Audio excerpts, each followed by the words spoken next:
Praise the Lord.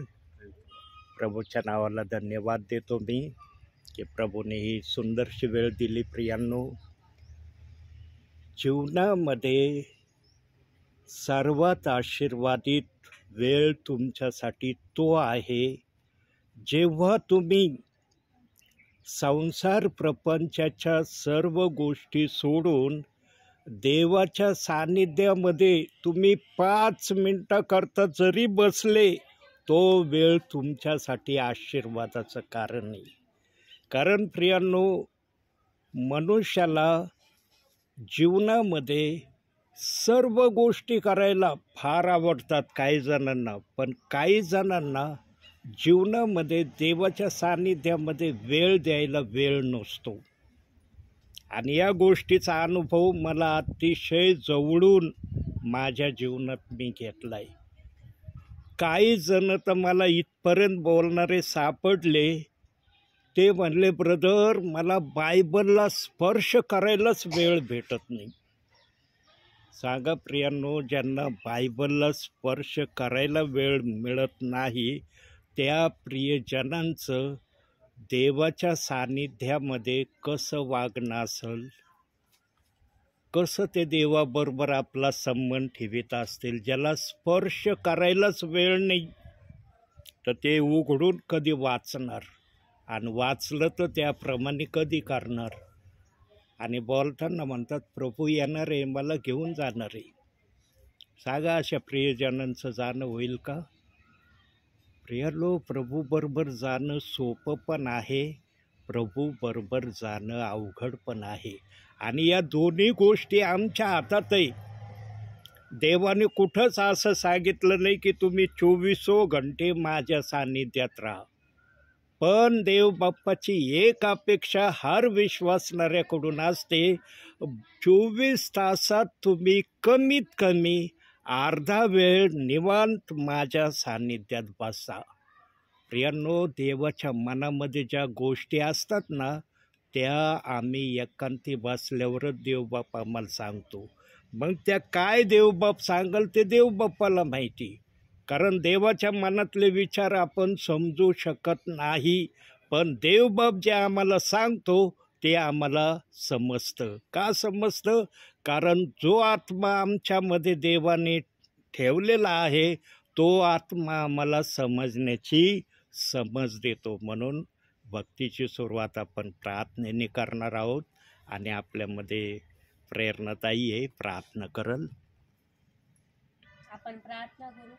पवित्र पवित्र पवित्र सेनाधीश परमेश्वरा, आकाश आणि पृथ्वी यांची उत्पन्न करते ईश्वराच्या बाप्पा, आतापर्यंत सांभाळलंच म्हणून मी तुला धन्यवाद देते. ओ प्रभू ख्रिस्ता, ही सुंदरशी वेळ तू आमच्या जीवनाला जोडलीस म्हणून मी तुला धन्यवाद देते.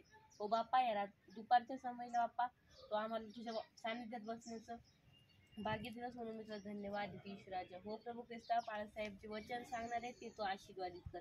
आम्हाला समजण्याचं ते बुद्धी चातुर्य इथं बसलं प्रत्येकाला देऊ ते ईश्वराच्या. ओ प्रभू ख्रिस्ता, तू म्हणतो जसे 2 किंवा 3 तिथे मी आहे. बाप्पा, तो आमच्यात उपस्थित आहे असा आमचा विश्वास आहे ईश्वराच्या. तो विश्वास तू पूर्ण करणार देवीस म्हणून तुला धन्यवाद देते. ओ इथून पुढचा वेळ का सर्व समय तुझ्या हातात देते ईश्वराच्या. ही छोटीशी प्रार्थना तारणार प्रभू यीशू ख्रिस्त याच्या गोडन पण सांगितली म्हणून तुझ्या तू आहे. आमेन. प्रियांनो, देवाचं वचन देवाच्या आत्म्याशिवाय आम्हाला कधी कळत नाही. आणि या अंतिम समयामध्ये हर विश्वासणाऱ्यांना देवबाप्पाने कोणालाच वगळलं नाही, कोणाचंच नाव काढूनही टाकलेलं नाही, परंतु प्रत्येकाने तपासणी करण्याची गरज आहे. मला माहीत होतं का आज तुमचे प्रियजन आले त्या ठिकाणी. मला वाटलं आज 3 मुली, कदाचित सिस्टर आणि आई असतील, ब्रदर कदाचित ड्युटीवर असतील. रस्त्याने माझा विचार चालला होता डोक्याच्या बुद्धीचा. माझी बुद्धी हा विचार करत येत होती रोडनी, परंतु इथं आल्यावर माझ्या बुद्धीला मला देवबाप्पाने चित्र वेगळं दाखवलं. म्हणून आम्ही जे विचार करतो ना, त्या विचाराप्रमाणे ती क्रिया त्या ठिकाणी आम्हाला पाहायला मिळेल हे कधीच आमच्या प्रत्ययास येत नाही. याचा पुरावा पण बायबलमध्ये दिला. एक वचन काढ बाळा, यशाया 55 अध्याय 8वं वचन. बघा, हे जे वाक्य बोललो ह्याच वाक्याचा पुरावा इथं आहे. 55 अध्याय 8वं वचन. कारण माझ्या कल्पना तुमच्या कल्पना नव्हत, माझे मार्ग तुमचे मार्ग नव्हेत, असे परमेश्वर म्हणतो. बघितलं, जे विचार मी करीत येत होतो, देव बतो तुझ्या विचाराप्रमाणे तिथं तुला दिसणार नाही. तिथं वेगळ्याच गोष्टी तुझ्या प्रत्ययास येतील. तो जो विचार करीत रोड येत आहेस की 5-6 जणांनाच मला वचन सांगण्याची संधी मिळेल, ब्रदर असतील किंवा नसतील, ब्रदरांचं सांगता येणार नाही. परंतु आज देवबाप्पाने ब्रदरांना पण माझ्यासमोर उपस्थित ठेवलं आहे आणि तुम्ही प्रियजन अतिशय आशीर्वादित आहात प्रियांनो. हे बघा, जीवनामध्ये जरी या गोष्टीचं महत्त्व कळलं नाही ना तुम्हाला, जेव्हा वरती आपली गाठ भेट होईल ना, त्या ठिकाणी प्रभूच्या समक्षतेमध्ये प्रभू तुम्हाला सांगन की माझा वयोवृद्ध सेवक जे बोलत होता ना तुमच्याशी, तो बुद्धीचं सांगत नव्हता, तो माझ्या आत्म्यातल्या विचारांनी तुम्हाला बोलत होता.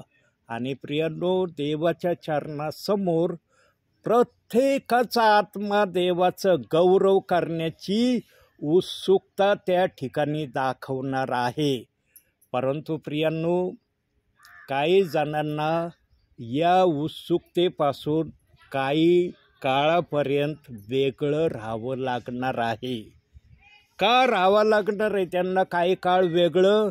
कारण पृथ्वीवर ज्यांनी जे काही केलेलं आहे त्याचा लेखाजोखा प्रभू वचनाप्रमाणे घेणार आहे.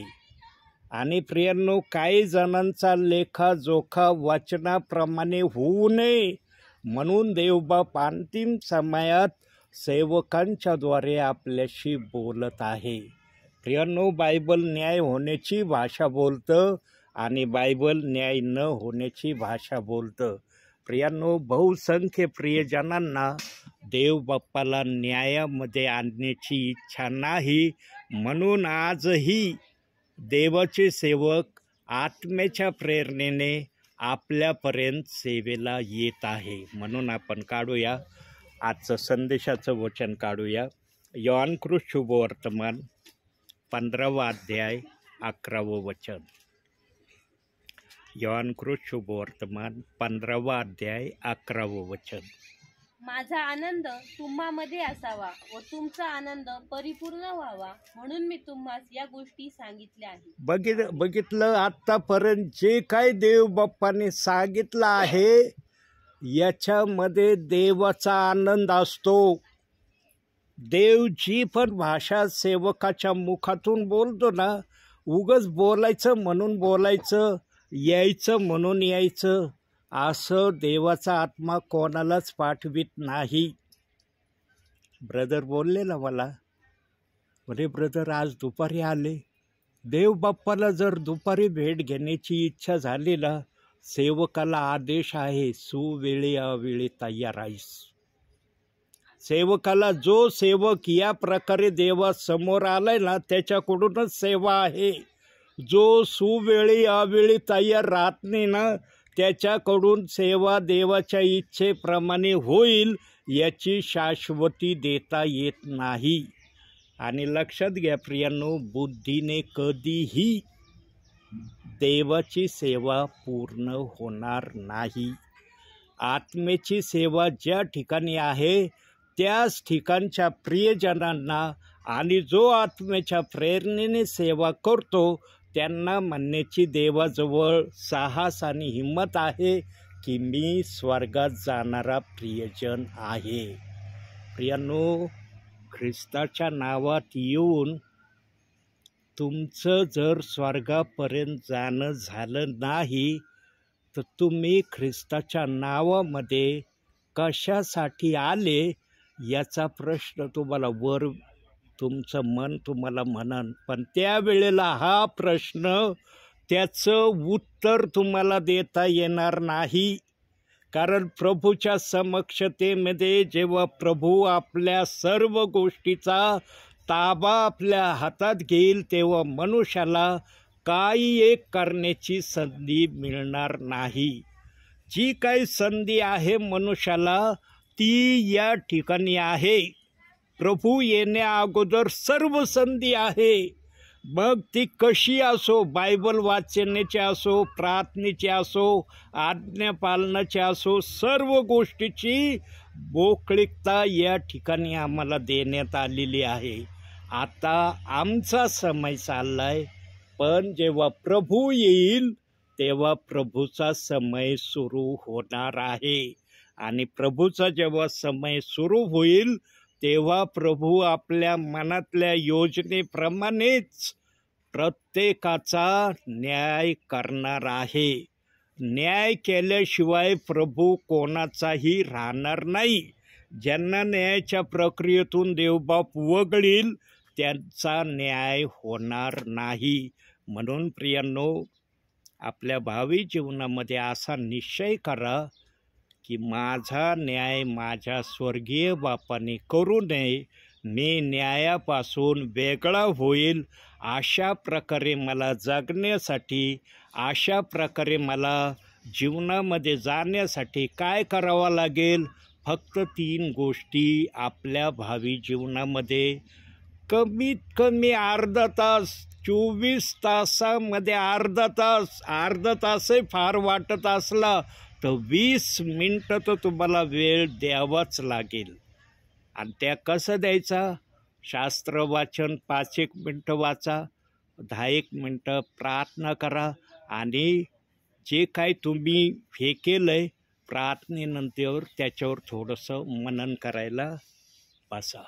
अशा प्रकारे जर तुम्ही आपलं राहिलेलं आयुष्य प्रभू येण्यापर्यंत प्रभूमध्ये घालवण्याचा प्रयत्न केला ना प्रियांनो, देव बाप्पाचा वादा आहे, शब्द आहे की देव बाप तुमचा न्याय करणार नाही.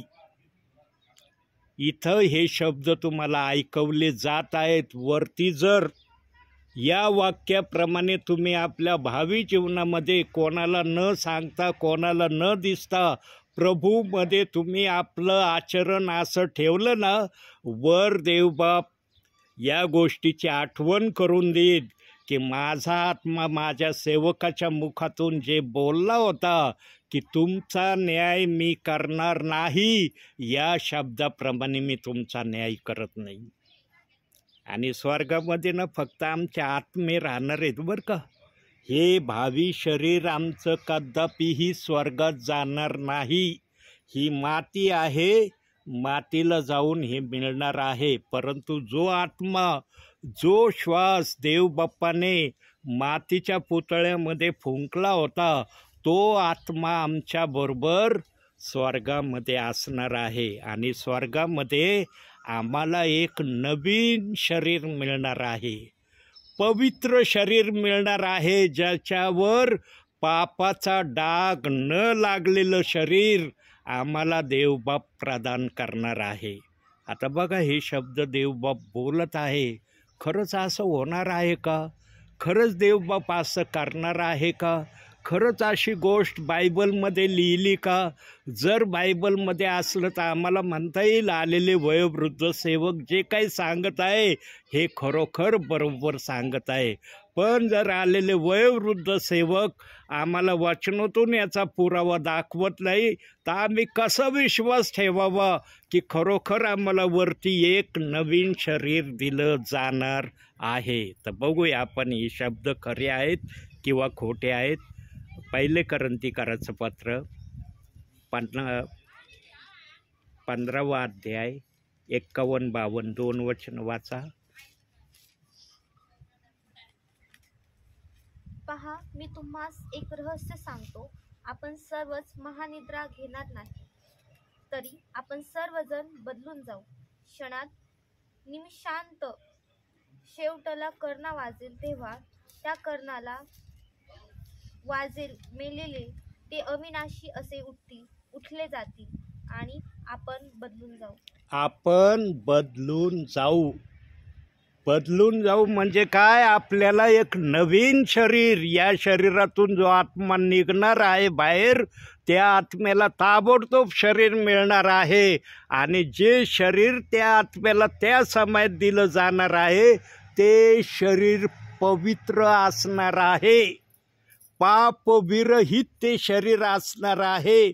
जसा आदम एदेन बागेत पवित्र होता त्याप्रमाणेच पवित्र शरीर आम्हाला देण्यात येईल. आणि त्या शरीराला त्यावेळेला सैतान अपवित्र करायला मुळीच येणार नाही. कारण सैतानाला स्वर्गात तर काय, पण स्वर्गाच्या अंगणात देखील पाय ठेवायची देवबाप्पाने परवानगी दिलेली नाही. एदेन बागेत त्याला सूट मिळाली. देवबाप एकदा कोणती सूट देतो, घडी घडी सूट देत नाही बरं का. म्हणून मनुष्याला पण एकदा जीवन आहे, परत परत जीवन नाही. या ख्रिस्ती जीवनामध्ये आम्ही जगत असताना खरोखर आम्ही जीवनासाठी देवाचा धावा करत असू तर आमचं प्रभूबरोबर जीवन व्यतीत करण्याची आम्ही संधी प्राप्त केली हे आम्हाला बोलता येईल. पण जर आम्ही वचनाप्रमाणे देवाकडं आमचं आचरण सादर केलं नाही तर आम्ही न्यायासाठी उभे राहणार, हे पण तितकंच खरं आहे. म्हणून भावी जीवन जगत असताना आम्ही 1-2 गोष्टी करणं फार गरजेचं आहे. आणि ज्या 2 गोष्टी मी आता वचनातून दाखवणार आहे त्या गोष्टीमध्ये देवाचं गौरव आहे. त्या गोष्टी तुम्ही कराल, पण त्या गोष्टीतून देवबाप उंचावला जाईल, देवबाप संतोषविला जाईल, देवबाप्पाला तुमच्या त्या करण्याने आनंद मिळणार आहे. तर पहिली गोष्ट आपण पाहूया कोणती आहे, कोणत्या गोष्टीने देवबाप्पाला आनंद होतो. रोमकरास पत्र 12वा अध्याय 21वे वचन.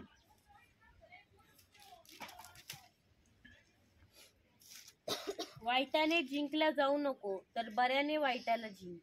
जीवनामध्ये ना नेहमी ही आशा ठेवा प्रियांनो,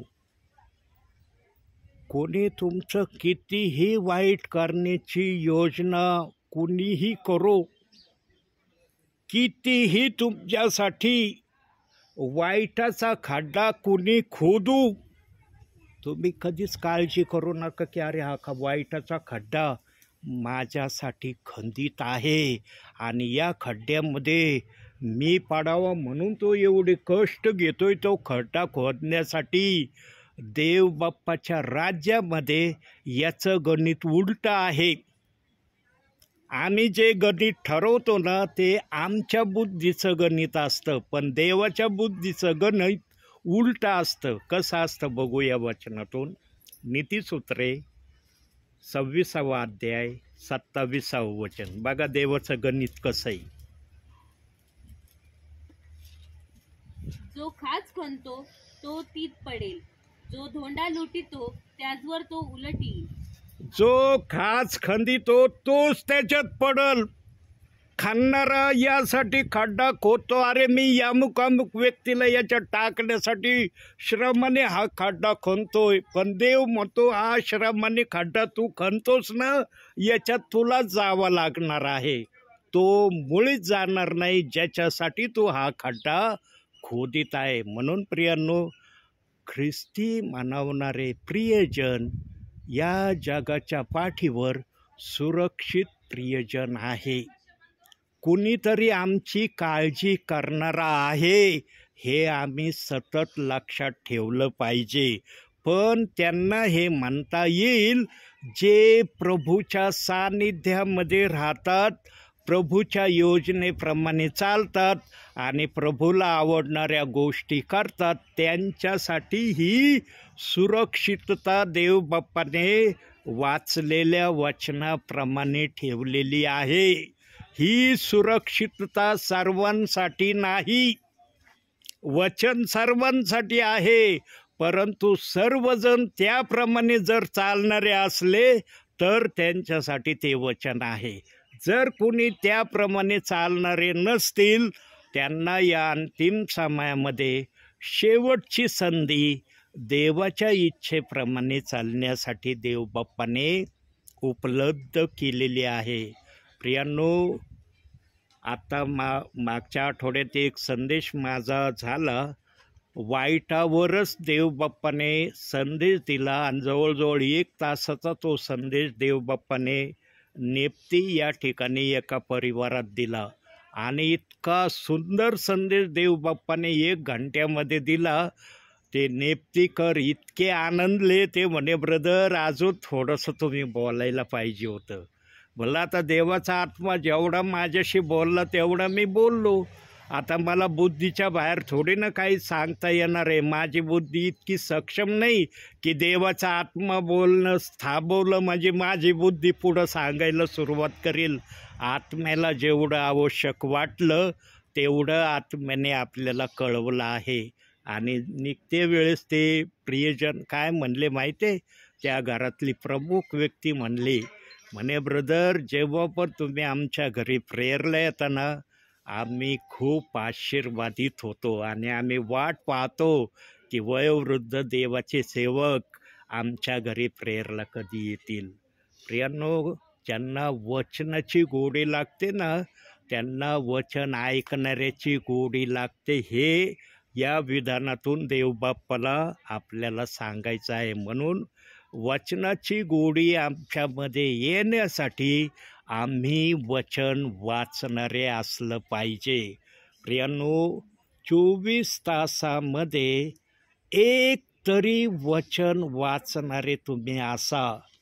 तुम्हाला या गोष्टीचं या ठिकाणी जरी महत्त्व कळलं नाही ना, देवाच्या दरबारात जेव्हा तुम्ही जाल ना, त्यावेळेस देवबाप तुम्हाला कळविल की माझा सेवक 1 वचन वाचण्याची तुम्हाला का विनंती करत होता.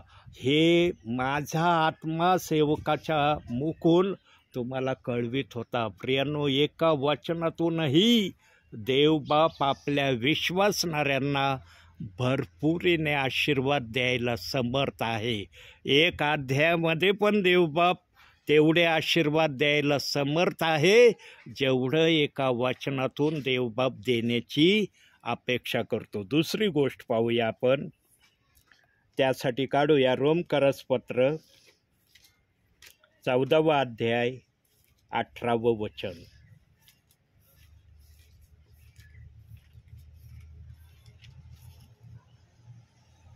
अशा प्रकारे जो ख्रिस्ताची सेवा करीतो तो देवाला प्रिय व मनुष्यास पसंत आहे. आमेन. अशा प्रकारे सेवा करणारा पण आणि देवाच्या सानिध्यामध्ये राहणारा पण देवाला पसंत आहे.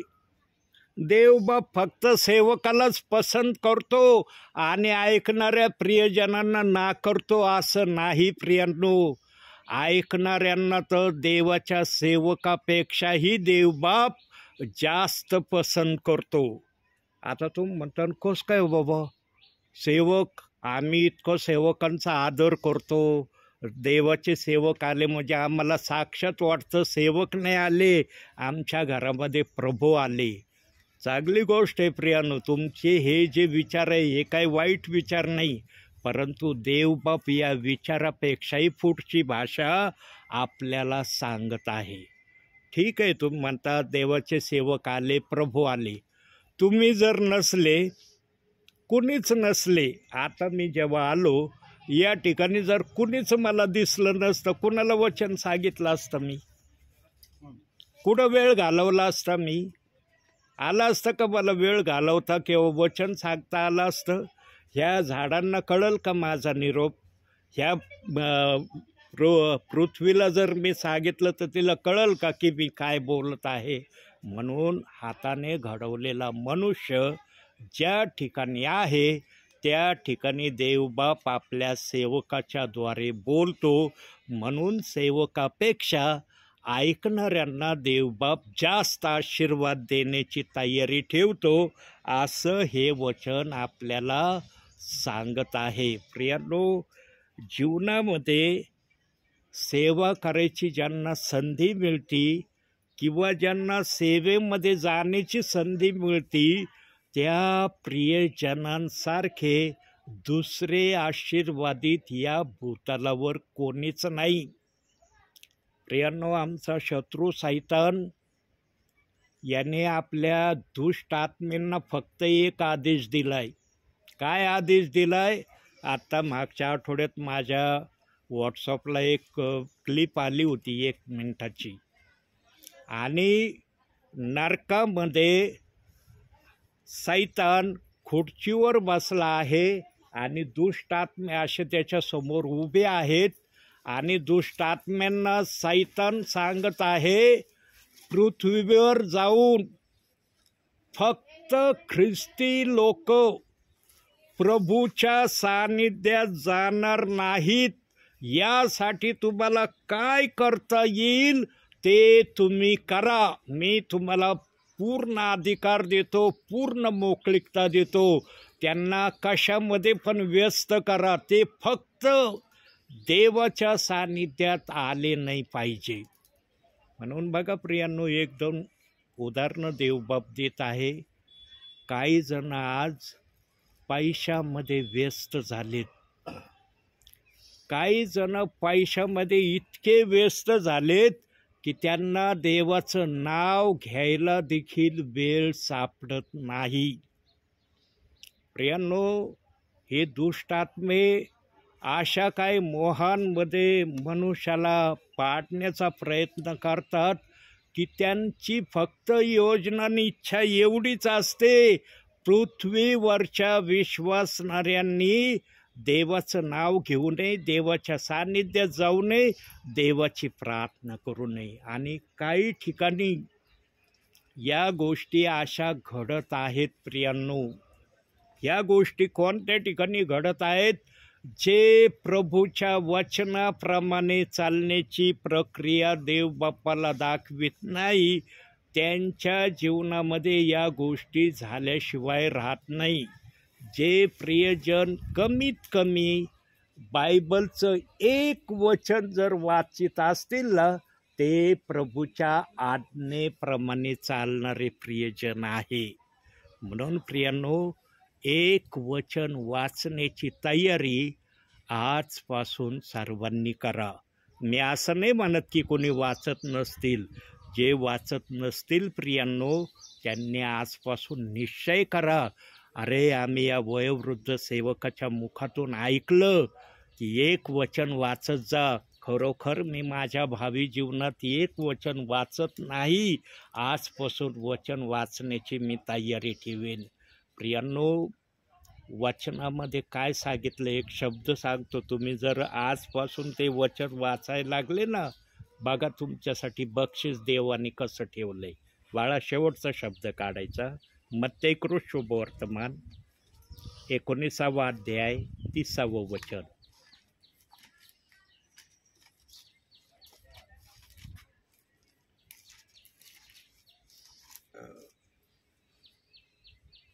परंतु जे पहिले ते शेवटले, आणि जे शेवटले ते पहिले, असे पुष्कळ जणांचे होईल. जे आजपासून एक वचन वाचण्याची तयारी देवबापाला दाखवतील, जे वाचत असतील ते तर धन्य आहेतच आहेत, परंतु त्यांच्यापेक्षा अधिक कोण धन्य देवबापाच्या नजरेत राहतील? जे आजपासून वचन वाचण्याची तयारी देवाला दाखवतील, त्यांचं नाव सर्वात पहिलं नाव येणार आहे. आणि जे अगोदरपासून वाचित आहे ते शेवटला जातील. याचा अर्थ असा नाही की शेवटल्यावाल्यांना बक्षीस कमी आणि जे पहिले आले त्यांना बक्षीस चांगलं. प्रियांनो, जे पहिल्या व्यक्तीला बक्षीस मिळणार तेच बक्षीस शेवटल्या व्यक्तीलाही मिळणार. फक्त देण्याची प्रक्रिया देवबाप अशी का करतो? कारण अंतिम समयात ज्यांनी वचन ऐकून त्याप्रमाणे करण्याची इच्छा दाखवली, देवबाप त्यांना अधिक पसंत करतो की माझ्या सांगण्याप्रमाणे हे प्रियजन करणारे झाले. जे करत आहेत ते तर देवाच्या नजरेमध्ये आदरणीय आहेतच आहे.